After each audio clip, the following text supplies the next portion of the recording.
C'est à toi qui le faisais, c'est toi qui les.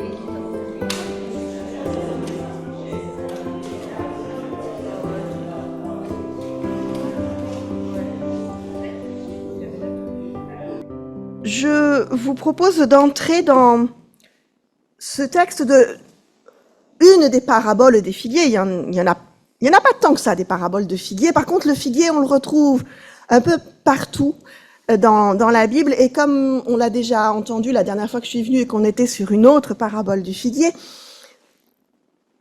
c'est un arbre de vie. C'est un de ces arbres tout à fait particuliers, alors dont on ne mange pas non. Alors la figue, c'est pas un fruit, c'est une fleur. Hein. Et c'est un arbre qui a 2 floraisons, donc qui donne 2 fois du fruit. D'où la symbolique d'arbre de vie, évidemment. Et puis par ailleurs, c'est un arbre assez rustique et costaud, et que l'on trouve pratiquement sous toutes les latitudes. Il y a des sortes de figuiers dans des régions plus froides, dans des régions plus chaudes. Ça fait partie des cadeaux de la nature, des cadeaux du créateur de la nature. Ha. Bien. Alors reprenons. Nous avons une toute petite, une très courte parabole du figuier. Et je vais demander donc, il y avait la possibilité de faire 3 groupes au niveau biblique, puisque les 3 évangiles synoptiques, Matthieu, Marc et Luc, intègrent cette parabole dans leur texte.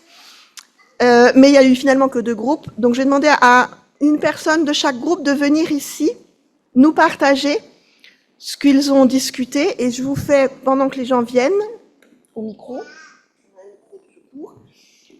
juste un petit mot de l'évangile de Marc, donc, qui n'a pas été étudié ni partagé.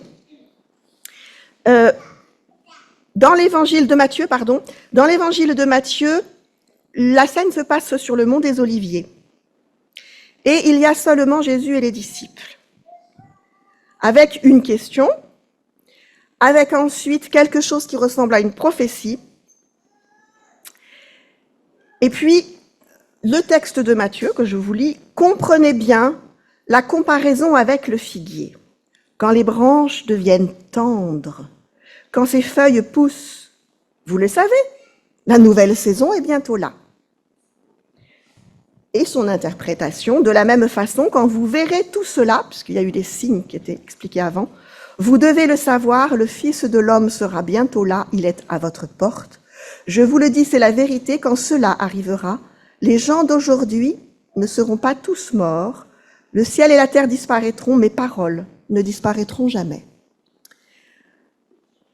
Alors, on va prendre, dans l'ordre de nos Bibles, donc on va prendre le texte de Marc, qui pourtant a précédé le texte de Matthieu, dans l'écriture, mais dans la chronologie. Donc, une personne du groupe qui a travaillé sur le texte de Marc, s'il vous plaît. Petite explication, donc chez Marc, là aussi, nous sommes sur le mont des Oliviers, mais par contre, là, il n'y a plus que 4 disciples. Pierre, Jacques, Jean et André. Là aussi, une discussion, là aussi, une forme de prophétie. Et par contre, je vais te demander juste de lire ça. Tu veux bien ?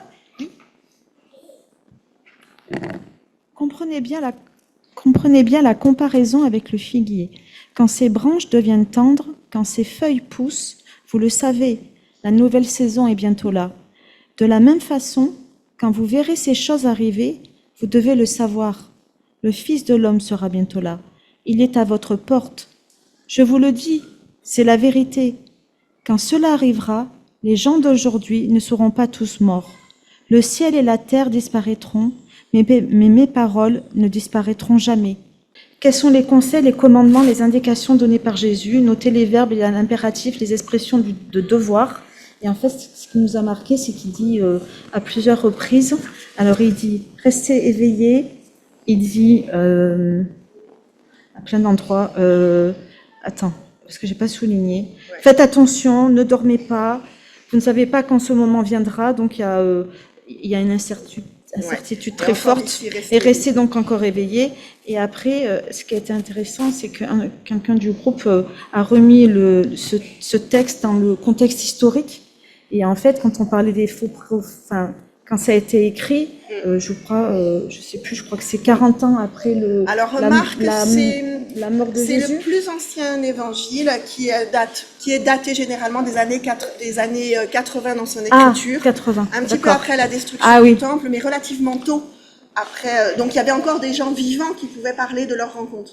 Voilà, il reste encore des Oui. disciples ou des chrétiens Oui, de Jésus. Voilà. Et moi, ce que j'ai compris, c'est quand il parle des faux prophètes aussi, c'est qu'à l'époque, les pharisiens, les Éliotes, c'est ça? Il y Éliotes. avait Il y avait tout un contexte historique et politique qui fait qu'avec les Romains, que tout était fait pour que Jésus soit discrédité, en fait. Oui, il y avait beaucoup de prophètes, il y avait beaucoup de gens qui se levaient pour parler. Voilà. Et voilà. Et c'est pour ça qu'il dit à un moment donné, il part de sa parole et il dit, alors attendez, où c'est que c'est? J'ai un peu du mal, voilà. Mais mes paroles ne disparaissent. Voilà, quand il parle de la vision apocalyptique, il dit, le ciel et la terre disparaîtront, mais mes paroles ne disparaîtront jamais. Voilà. Et en gros, ce que j'ai compris aussi, c'est que il faut aussi, nous en tant que chrétiens, parler de la bonne nouvelle, annoncer son retour. Bien sûr qu'il y a l'incertitude. Eux, déjà, à l'époque, ils pensaient qu'il allait revenir rapidement. Mais bien sûr, ils ont attendu. Et en fait, nous, en tant que chrétiens, si on n'annonce pas la bonne nouvelle et qu'on a honte de dire qu'on est chrétien, parce que des fois, on a des gens en face, il y a du rejet ou du refus, ou voilà. C'est très très intéressant parce que nous sommes dans des temps, précisément, où Jésus est presque inconnu et où il y a tout un tas de trucs qui se disent qui sont pas vrais du tout sur ce que c'est être chrétien, sur ce que c'est être protestant. Oui. Et en réalité, on est vraiment face à on est dans une réalité qui se rapproche beaucoup plus de ces premiers temps de la vie des églises chrétiennes. On est quelque part beaucoup plus près aujourd'hui que du temps de réforme. Oui, oui. Au moment où Martin Luther ou Jean Calvin ont écrit, ont parlé, oui, c'était la chrétienté. Donc tout le monde savait qu'il y avait Jésus, qu'il y avait Dieu le Père, etc. Alors qu'aujourd'hui, voilà. Ah oui, c'est un presbytère pour un pasteur, donc vous êtes des témoins de Jéhovah. Alors pour ceux qui ont travaillé sur l'évangile de Luc, est-ce que vous avez quelque chose à nous partager? Quand même, au moins me donner le texte. Et Jésus utilise pour eux cette comparaison. Regardez le figuier et tous les autres arbres. Quand vous voyez que leurs feuilles commencent à pousser, vous le savez, la nouvelle saison est bientôt là. De la même façon, quand vous verrez ces choses arriver, vous devez le savoir. Le royaume de Dieu sera bientôt là. Je vous le dis, c'est la vérité. Quand cela arrivera, les gens d'aujourd'hui ne seront pas tous morts. Le ciel et la terre disparaîtront, mais mes paroles ne disparaîtront pas. Jamais.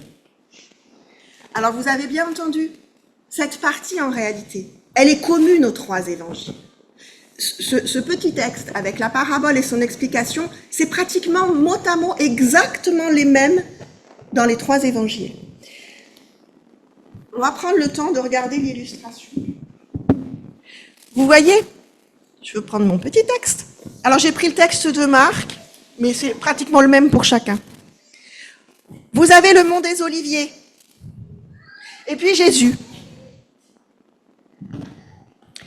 Jésus s'assoit sur le mont des Oliviers, en face du temple. Il n'est pas dedans. Il est bien à l'extérieur. Dans l'évangile de Marc, chaque détail, alors c'est le plus court. Beaucoup pensent que c'est le plus simple. Mais en fait, c'est celui qui est le plus exigeant. Chaque détail compte. Et, hop, Pierre, Jacques, Jean et André. Vous voyez? Les quatre sont seuls avec lui et lui demandent, dis-nous, quand est-ce que cela va arriver? Comment allons-nous savoir que c'est le moment? Là, vous avez une grande question. Mais c'est quand en fait? C'est quand le royaume? C'est quand que vraiment on sera avec Dieu, au plus près?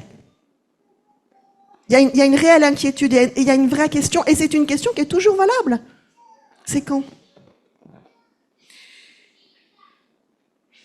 Et Jésus prend la parole, explique, Quand quelqu'un vous dira « Regardez, le Messie est ici » ou bien « Regardez, le Messie est là », ne le croyez pas.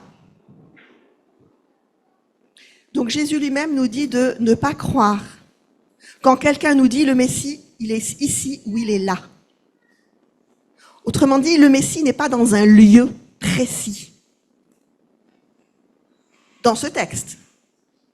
En effet, des faux messies, des faux prophètes vont venir. Et ça continue. 2000 ans après, il y en a tout un tas. Hein.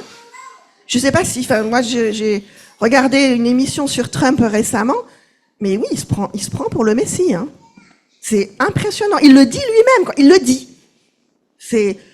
Moi, personnellement, ça me laisse comme deux ronds de flanc. Ne serait-ce que la secte du Mandaron pas mieux, ouais. Il y en a partout, en fait. Hein.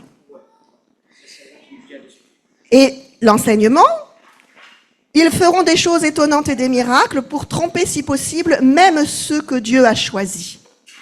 Donc vous, faites attention, je vous ai prévenu de tout ce qui va arriver. Et il n'y a pas moyen, en fait, de s'en sortir. Ça va arriver. Et il y a vraiment des gens qui vont se faire avoir. Personne n'est à l'abri. Comprenez bien la comparaison avec le figuier. Oh, le voilà. Il est beau, hein? Quand ses branches deviennent tendres, quand ses feuilles poussent, vous le savez, la nouvelle saison est bientôt là. On l'a bien marqué, la nouvelle saison. La nouvelle saison, c'est pas quelque chose qui va... Pour le coup, c'est pas du tout apocalyptique, ça. C'est juste des branches qui poussent et des feuilles tendres. C'est de la douceur. C'est du bourgeonnement. C'est du futur qu'il y aura encore après, puisque justement, ce n'est que le début. Et il y a cette toute petite expression, vous le savez. Vous n'avez pas besoin qu'un faux prophète vienne vous le dire. Vous le savez.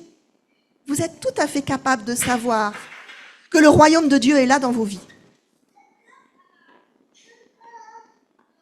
Pas parce que quelqu'un vous l'aura dit, pas parce que quelqu'un vous aura séduit, pas parce que quelqu'un vous aura persuadé par des arguments logiques. Et là, je vais me faire extrêmement mystique, c'est parce que l'Esprit va parler à votre cœur. C'est quelque chose qu'on le retrouve d'ailleurs chez Jean Calvin. Il y a un moment où il dit, oui, c'est par l'Esprit en fait. C'est par l'Esprit que l'on peut entendre la présence de Dieu quelque part dans sa vie.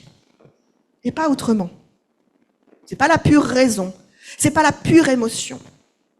C'est pas la pure force. Il est là. Et à un moment, nous sommes capables d'être conscients qu'il est là.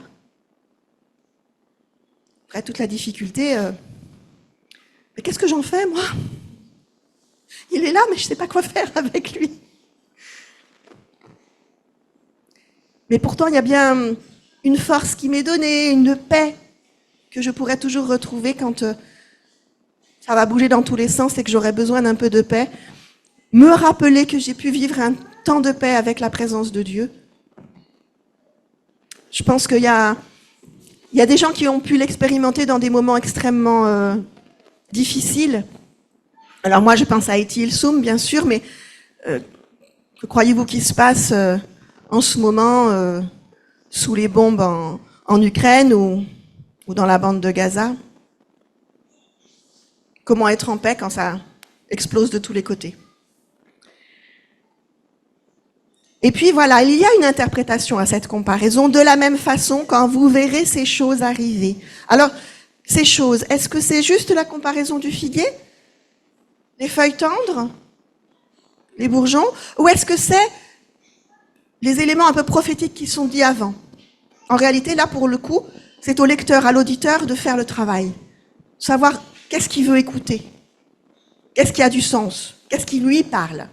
Parce que vous lisez ce texte plusieurs fois dans votre vie et plusieurs fois dans votre vie, vous verrez que des choses différentes vous parlent. Quand vous verrez ces choses arriver, vous devez le savoir, le Fils de l'homme sera bientôt là, il est à votre porte. Je vous le dis, c'est la vérité. Quand cela arrivera, les gens d'aujourd'hui ne seront pas tous morts, le ciel et la terre disparaîtront, mais mes paroles ne disparaîtront jamais. C'est une folie de croire à ce qui est écrit là. Mais cette folie, elle peut nous emmener vers la vie.